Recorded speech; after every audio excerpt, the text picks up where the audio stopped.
بسم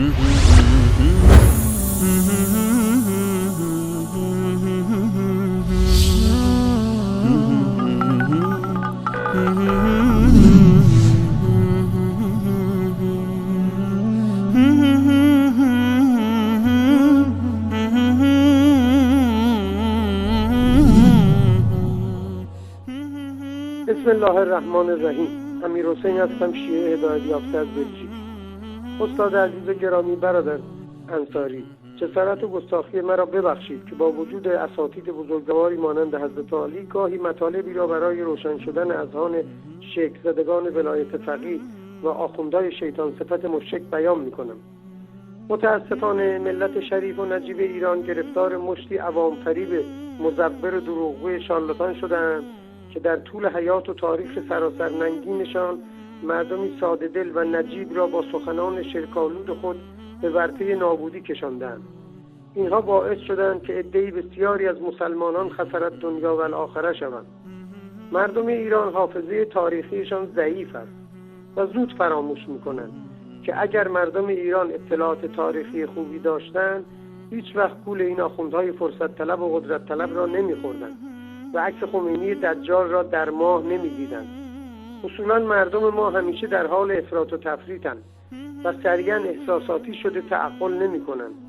گفته‌های این آخوندهای دجال روباه صفت را باور می‌کنند و با اینکه من خانواده‌ام از قشر مذهبی ایران بوده و هستیم به جرئت می‌توانم بگویم که حتی افرادی که تمام قرآن را حفظ کردند و حافظان قرآن هستند و این دولت به ظاهر اسلامی با آنها جایزه هم می‌دهد و مسابقه قرائت قرآن هم می‌گذارد، فقط توتیوار آیات را حفظ کرده و معانی آن را نمی‌دانند که اگر می‌دانستند دنبال روی اینها نمی‌شدند.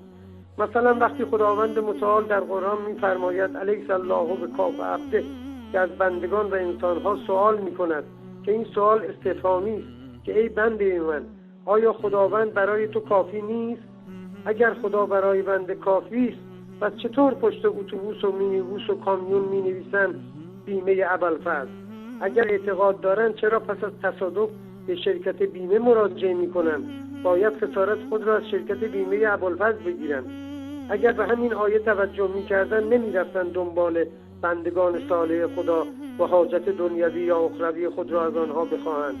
اگر مردم ایران مسلمان و موحد بودند چطور می‌شود که ندای غیر الله سر می‌دهند و یا حسین و یا فاطمه و یا ابوالفضل و یا رقیه می‌گویند؟ اگر به آیه کل من علیها فان توجه می‌کردند می‌فهمیدند که پیامبر و سایر موحدین و اهل بیت پیامبر همه فانی هستند و آنکه باقی است خداوند ذوالجلال و الاکرام است. اگر دقت می‌کردند که قرآن می‌فرماید هو حی القیوم دنبال کسی دیگری نمی‌رفتند. اگر ایمان داشتند که خداوند از رگ گردن با آنها نزدیک‌تر است که هزینه نمی‌کردند و راه نمی‌افتادند و 1000 یا 2000 کیلومتر بروند مشهد و از امام رضا رحم الله حاجت بگیرند.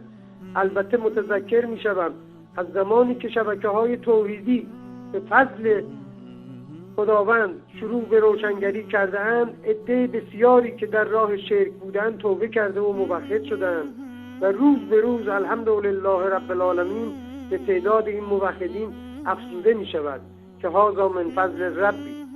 اکثر این آخوندها من جمله خود خمینی دجال و رهبر ظالم و جنایتکار فعلی پیروان محی الدین ابن عربی هستند که گوساله سامری را خدا می‌دانست و اما امام زمان خیالی.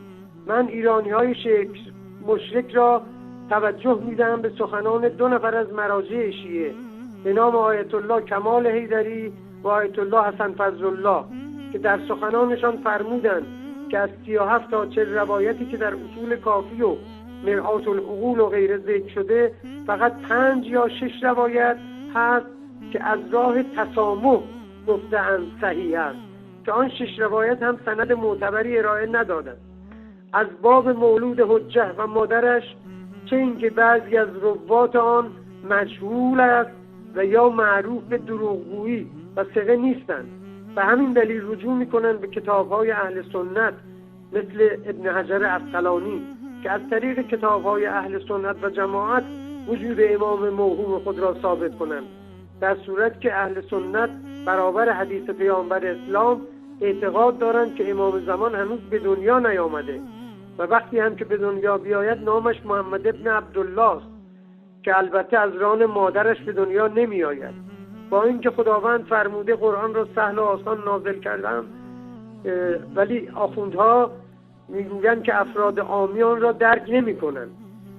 من جمله لؤلؤ و مرجان و عروة الوثقی و مرج البحرین یلتقیان و غیره. بار خدایا شر این شیاطین را از سر امت اسلامی کم کن و به درک اسفل السافلین وارد نما. و السلام علیکم و رحمت الله و برکاته.